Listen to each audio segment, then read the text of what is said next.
This video is just a brief work through Cartographer to show you how you can use the map, how to enter surveys, and sort of how to look and engage with your data. So we'll start off just by logging in as you usually would into Cartographer.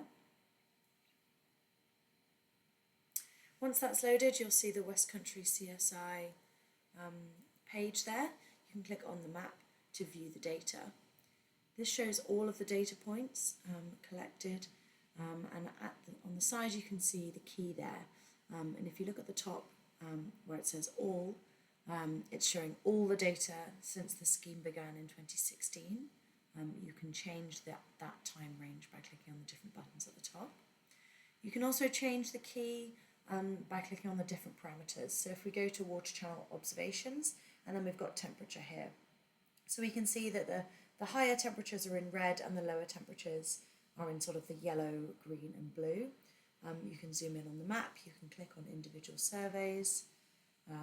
If you click on the survey, it will open it up and you can see in a little more detail the other data that was collected there. So if we go back to the map, you can also change to different parameters. So let's have a look at phosphates.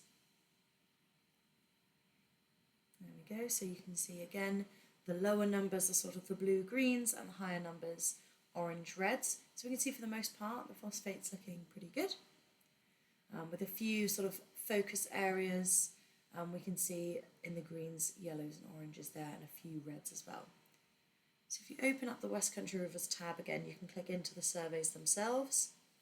And then to add your own survey, you click the large add button. Scroll through your survey and complete all of the data. So starting off with the dynamic risk assessment. So this is sort of a mental check of the risks around you. Is it safe for me to continue my survey?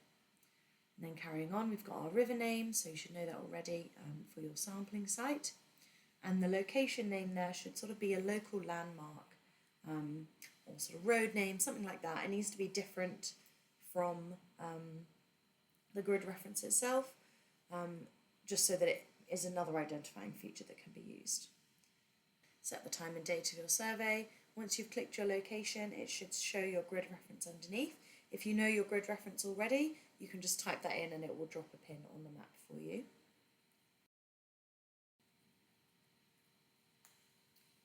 So continuing down, we've got type of water body.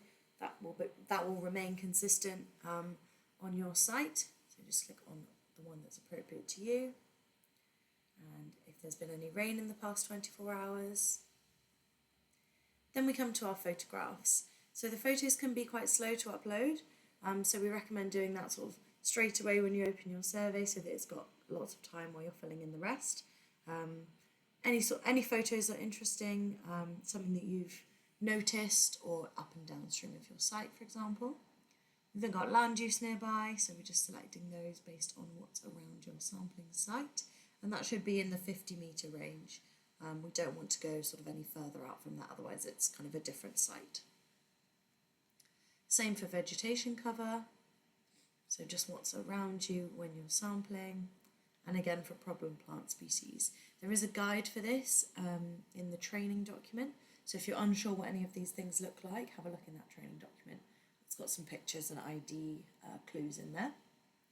For wildlife spotted, again, we recommend sort of sitting for 5 to 10 minutes at your site and seeing what wildlife comes to you. If you're splashing around with your bucket, probably not very much will come to you. Okay, now we have our evidence of pollution. So pollution sources, this is where you can see pollution actively entering the river.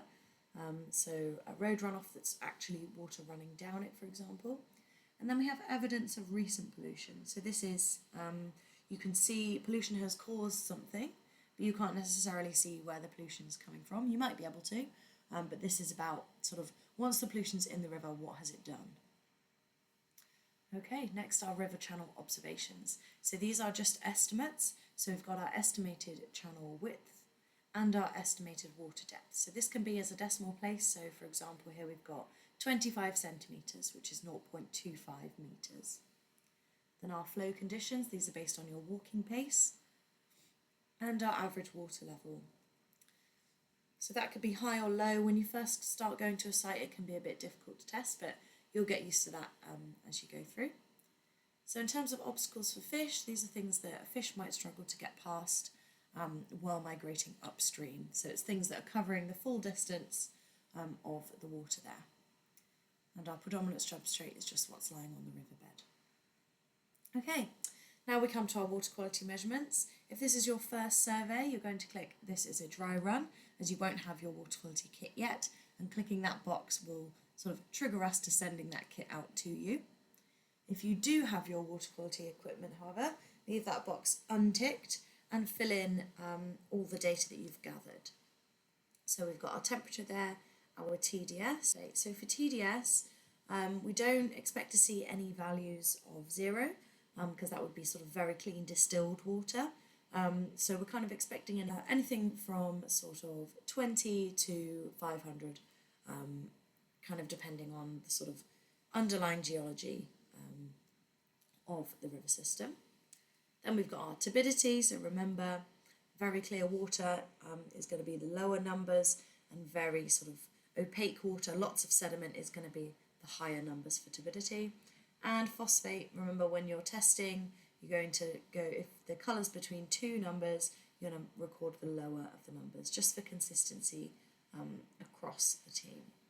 If you've got any additional testing kit, you can fill those bits in there, and finally leave us any notes. So for example, if you're waiting on phosphate strips, you can leave that one blank and just pop a note to say I'm awaiting kit, so we know why that one's missing. And then save your survey as complete, and it will take you back to the surveys.